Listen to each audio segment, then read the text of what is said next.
గురూజీ 72 గంటల్లోనే ఫోన్లోని అద్భుతమైన జ్యోతిష్య పరిష్కారం చూపిస్తారు. నమ్మండి, నమ్మకపోండి, ఇది నిజం.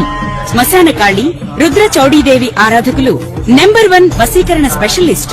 గురూజీ మనిషి పుట్టుక నుండి చనిపోయే వరకు వచ్చే అన్ని క్లిష్టమైన సమస్యలకు పరిష్కారం ఇక్కడ లభిస్తుంది. విద్య, ఉద్యోగం, వ్యవహారం, స్త్రీ ప్రేమ, పెళ్లి, సంతానం, స్త్రీ పురుష వశీకరణం, భూవశం, భార్యాభర్తల కలహాలు, కోర్టు సమస్యలు, విడాకుల సమస్యలు, చేతబడి, అప్పుల బాధ, ఇంకా మీకు ఎలాంటి సమస్యలు ఉన్నా 72 గంటల్లోనే శాశ్వత నమస్తే, నేను మీ రవికిరణ్ శర్మ, వేలూరి, జ్యోతిష రత్న అవార్డు గ్రహీత. ఆగస్టు నెలలో ద్వాదశ రాశుల వారికి ఏ రకంగా ఉండబోతోంది, అసలు రాశి సంచారం ఏ రకంగా జరుగుతోంది, నవగ్రహాలు ఎక్కడెక్కడ ఉన్నాయి, ఏ ఏ ఫలితాలు కలుగుతున్నాయి అనే విషయాన్ని గురించి మనం చెప్పబడటం జరుగుతోంది. ఇప్పుడు ముఖ్యంగా నవగ్రహాల్లో రవి సంచారం మొట్టమొదటగా చూసుకున్నట్లయితే రవి ఆగస్టు 17 వరకు సింహరాశిలో సంచారం చేస్తున్నాడు. తదుపరి కన్యారాశిలో సంచారం చేయడం జరుగుతుంది. ఈ రవి గ్రహాలకు అధిపతి ఆయన సింహంలో సంచారం చేయడం వల్ల పాపగ్రహం అని చెప్పబడుతోంది. ఆ పాపగ్రహం వల్ల కొన్ని ఇబ్బందులు వస్తూ ఉంటాయి. తదుపరి కన్యారాశిలో సంచారం చేయడం ఉంది. సింహరాశ్యాధిపతి రవే కాబట్టి రవి స్వక్షేత్రంలో ఉన్నాడు కాబట్టి సింహరాశి వారికి కొంతవరకు మిశ్రమంగా అనుకూలంగా ఉంటుంది. తదుపరి కన్యారాశిలో సంచారం చేయడం జరుగుతుంది. కన్యారాశ్యాధిపతి బుధుడు కాబట్టి బుధుడికి రవి మిత్రుడే కాబట్టి కన్యారాశి సంచారం కూడా కొంచెం అనుకూలంగా ఉండే అవకాశాలు ఇదే ఉన్నాయి. తదుపరి చంద్రుడు 2వ గ్రహం. ఈయన నక్షత్రాన్ని బట్టి ప్రతిరోజు మారుతూ ఉంటాడు కాబట్టి నక్షత్ర సంచారాన్ని బట్టి ఈ యొక్క చంద్రబలం అది చూసుకోవడం అనేది మనకు జరుగుతూ ఉంటుంది. మరి కుజ సంచారం చూసుకున్నట్లయితే కుజుడు ఈ ఆగస్టు నెలలో తులారాశిలో సంచారం చేయడం జరుగుతుంది. తులారాశ్యాధిపతి శుక్రుడే అయినప్పటికీ కూడా ఈ కుజుడు వ్యాపార కారకుడు కాబట్టి తులారాశి వారికి అనుకూలతలు ఉంటాయి. అలాగే బుధుడు తదుపరి గ్రహం సింహరాశిలో సంచారం చేస్తుంది. బుధుడు వ్యాపారకారకుడు, బుద్ధికారకుడు, విద్యా ఉద్యోగకారకుడు కాబట్టి సింహరాశి సంచారం చేయడం వల్ల సింహరాశి అధిపతి రవి కూడా ఉద్యోగకారకుడు కాబట్టి బుధుడు అనుకూలంగా ఉన్నాడు. అట్లాగే తదుపరి బృహస్పతి యొక్క గురు సంచారం కర్కాటక రాశి సంచారం. గురుచంద్ర యోగం గజకేసరి యోగం అంటారు. మరి అందువల్ల ఈ కర్కాటక రాశిలో గురు సంచారం వల్ల గురుడు ఈ నెలలో అనుకూలంగా ఉన్నాడు. తదుపరి శుక్రు సంచారం, శుక్రగ్రహం అనుకూలతలు చూసుకున్నట్లయితే శుక్రుడు కర్కాటక రాశిలో సంచారం చేస్తున్నాడు. తదుపరి సింహరాశిలో సంచారం చేయడం జరుగుతుంది. అంటే ఒక పక్షం కాలం కర్కాటక రాశిలో తదుపరి సింహంలో సంచారం చేయడం అనేది జరుగుతుంది. వల్ల శుక్ర అనుకూలత కూడా శుక్రుడికి రవి శత్రువే అయినప్పటికీ కూడా ఈ రాశిలో ఉండేవారికి కొంత అనుకూలతలు ఉన్నాయి. అలాగే తదుపరి శని వక్రంలో ఉన్నాడు.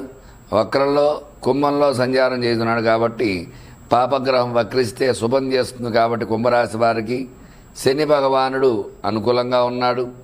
అలాగే రాహువు చూసుకున్నట్లయితే కుంభంలో సంచారము, కేతువు చూసుకున్నట్లయితే కన్యలో సంచారం చేయడం జరుగుతుంది.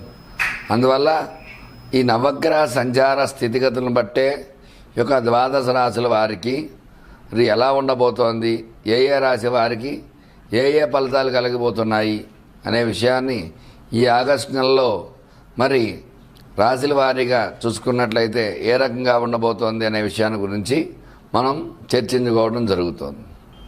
నమస్కారం. సింహరాశి వారికి ఈ ఆగస్టు నెలలో ఏ రకంగా ఉండబోతోంది, ఎలాంటి అనుకూలతలు ఉన్నాయి, ఎలాంటి ప్రతికూలతలు ఉన్నాయి విషయాన్ని గురించి ఇప్పుడు చెప్పడం జరుగుతుంది. సింహరాశి వారికి కొంచెం ఈ నెలలో ప్రతికూల యోగాలు ఎక్కువగా ఉన్నాయి, అనుకూలతలు తక్కువగా ఉన్నాయి. మిశ్రమ ఫలితాలే వచ్చే అవకాశాలు ఉన్నాయి. ఆరోగ్యపరంగా జాగ్రత్త వహించాలి. అనారోగ్య సమస్యలు కొంచెం వచ్చే అవకాశం ఉన్నాయి. ఈ రాశి వారికి ఆరోగ్యపరంగా చాలా చాలా జాగ్రత్త వహించవలసి వస్తుంది. అలాగే ఈ రాశిలో ఉండేవారికి ఉద్యోగ ప్రయత్నం చేసేవారికి ఉద్యోగాలు ప్రతికూలంగా ఉన్నాయి, అనుకూలతలు తక్కువగా ఉన్నాయి. అట్లాగే చదువుకునే విద్యార్థులకి విద్యపరంగా ఉత్తీర్ణం సాధిద్దామని ఎంత ప్రయత్నం చేసినప్పటికీ కూడా ఉన్నత శ్రేణిలో పాస్ అవ్వడం కొంచెం కష్టమవుతుంది. తగు జాగ్రత్త వహించాలి. ఈ రాశి వారు చదువు పరంగా కొంచెం దృష్టి పెట్టినట్టయితే కొంచెం పాస్ అవ్వడం అనేది జరుగుతుంది. లేదంటే ఉన్నత శ్రేణి ఉత్తీర్ణత సాధించడం కొంచెం కష్టం అవుతుంది. విద్యాపరంగా ఇబ్బందులు ఉన్నాయి, తగు జాగ్రత్త వహించాలి. అలాగే వ్యాపార పరంగా చూసుకున్నట్లయితే గతంలో కంటే వ్యాపారం కొంచెం తగ్గే అవకాశం ఉంటుంది, తగు జాగ్రత్త వహించాలి. వ్యాపారం మెలకుగా ఉండకపోతే మాత్రం నష్టాలు పోయే అవకాశం ఉంటుంది, తగు జాగ్రత్త వహించాలి. అట్లాగే కోర్టు వ్యవహారాలు ఈ రాశి వారికి అనుకూలతలు తక్కువగా ఉన్నాయి, ప్రతికూల యోగాలు ఉన్నాయి. సింహరాశి వారికి తగు జాగ్రత్త వహించాలి. అనుకున్నట్టుగా కోర్టు తీర్పులు రాకపోవడము, ఇబ్బందులు పట్టడం ఇట్లాంటివి ఉంటూ ఉంటాయి. వివాహ ప్రయత్నం చేసేవారికి వివాహ ప్రతికూలతలు ఉంటాయి, అనుకూలతలు తక్కువగా ఉన్నాయి. 100కి ఒక 20-30% మాత్రమే సంబంధాలు సెట్ అయ్యే అవకాశం ఈ రాశుల వారికి ఉంటుంది. ఒక 70-80% వరకు మాత్రం సంబంధాలు సెట్ కావు. తగు జాగ్రత్త వహించి దాన్ని పరిహారం చేసుకోవాల్సి వస్తుంది.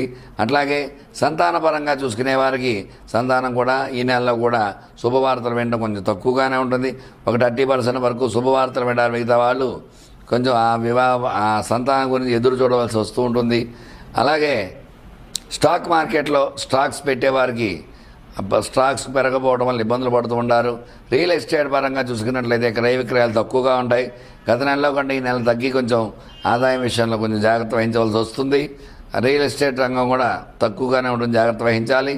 అలాగే సినీ పరిశ్రమ చూసుకున్నట్లయితే సినీ పరిశ్రమ ప్రతికూలంగా ఉండి ఈ నెలలో సినిమా రిలీజ్ చేసినట్లయితే కొంచెం అనుకున్న రీతిలో రాణింపలేక హిట్ కాకపోయినా యావరేజ్లో వెళ్తూ ఉంటుంది, జాగ్రత్త వహించాలి. మొత్తం మీద చూసుకున్నట్లయితే ఈ సింహరాశి వారికి అనుకూలతల కంటే కూడా ప్రతికూలతలు ఎక్కువ ఉన్నాయి. మొత్తం మీద చూసుకున్నట్లయితే ఈ రాశివారు శనివారం నియమాలు పాటించడము, శనివారం నాడు గోవిందనామాలు వినటము, గోవిందనామాలు స్తుతించడం, వెంకటేశ్వర స్వామికి విశేషముగా మధురమైన పానకాన్ని నివేదన పెట్టడం ద్వారా అనుకూలతలు వచ్చే అవకాశాలు ఉన్నాయి. చూశారు కదండి ఈ రాశి వారికి ఎలా ఉండబోతోందనే విషయాన్ని మీకు చెప్పడం జరిగింది. మీరు చిన్న రెమెడీని పాటించినట్లయితే ఖచ్చితంగా మీకు అనుకూలతలు వచ్చి సుఖ సంతోషాలతో ఉండడం జరుగుతుంది. సమస్య మీది, పరిష్కారం నాది. ఎలాంటి సమస్య ఉన్నా సరే స్క్రీన్పై నా నెంబర్ రోల్ అవుతూ ఉంటుంది. నన్ను సంప్రదించినట్లయితే ఖచ్చితంగా మీకు అనుకూలంగా నేను చేయగల సమర్థత ఉన్నవాడిని. కాబట్టి మీకు ఎలాంటి సమస్య ఉన్నా సరే మీ జాతకాన్ని పరిశీలించి మీ సమస్యను పరిష్కారం చెప్పడం జరుగుతుంది. నమస్కారం. నేను మీ రవికిరణ్ శర్మ, వేలూరి, జ్యోతిష్యరత్న అవార్డు గ్రహీత. మీ జాతకంలో ఎలాంటి ఇబ్బందులు ఉన్నా వాటికి చక్కటి పరిష్కారం చేయడం జరుగుతుంది. విద్యాపరంగా చదువు కావట్లేదా పిల్లలు, దానికి ఏం చేయాలి, ఉద్యోగ ప్రయత్నంలో ఉద్యోగాలు రాకపోవటము, ఉద్యోగాలు సఫలీకృతం కాకపోవటము, అట్లాంటి వాటికి పరిష్కారం ఉంటుంది. వివాహం కావట్లేదా, వివాహానికి ఏం చేయాలి అనే పరిష్కారం ఉంది. అలాగే సంతాన సమస్యలు, సంతానం ఇంకా కలగలేదు, వివాహమై 5-6 సంవత్సరాలైంది, 10 సంవత్సరాలైంది అనే వారికి కూడా ఏం చేస్తే సంతానం కలుగుతుంది అనే విషయాన్ని గురించి జాతకంలో పరిశీలించడం జరుగుతుంది. అట్లాగే వ్యాపార పరంగా వ్యాపారంలో నష్టాలు వస్తున్నాయా, దానికి ఎటువంటి యంత్రాలు పెడితే బాగుంటుంది, ఏం పరిహారం చేయాలి అనే విషయం గురించి చెప్పడం జరుగుతుంది. వ్యాపార పరంగా స్టాక్ మార్కెట్స్, రియల్ ఎస్టేట్ రంగంలో కూడా ఎలాంటి ఇబ్బందులు ఉన్నా సరే వాటికి చక్కటి పరిష్కారం అన్ని రంగాల్లో కూడా విద్య, ఉద్యోగము, వ్యాపారము, ఆరోగ్యము, కోర్టు వ్యవహారాలు, రాజకీయము, సినీ రంగము, ఇట్లా ఏ రకంగా ఎలాంటి సమస్యలు ఉన్నా సరే మీ సమస్యలన్నిటి కూడా ఖచ్చితంగా మీ జాతకం పరిశీలన విశేషంగా చేసి మీరు ఇబ్బందులు పడుతుంటే ఆ ఇబ్బందులు ఎందువల్ల పడ్డారు, ఇంతకుముందు ఎలా పడ్డారు, ఎందుకోసం పడ్డారు, ఇప్పుడు దాన్ని ఎలా బయటపడాలి అనే విషయాన్ని గురించి వివరంగా జాతక పరిశీలన చేసి ఖచ్చితంగా దాన్ని పరిష్కారం చేసి మీకు అనుకూలంగా చేయగల సమర్థత ఉన్నవాడిని. కాబట్టి మీకు ఎలాంటి సందేహాలున్నా స్క్రీన్పై నా నెంబర్ రోల్ అవుతుంది. కాబట్టి ఖచ్చితంగా నన్ను సంప్రదించినట్లయితే సమస్య మీది, పరిష్కారం నాది. మీ రవికిరణ్ శర్మ, జ్యోతిష్యరత్న అవార్డు గ్రహీత. నమస్కారం.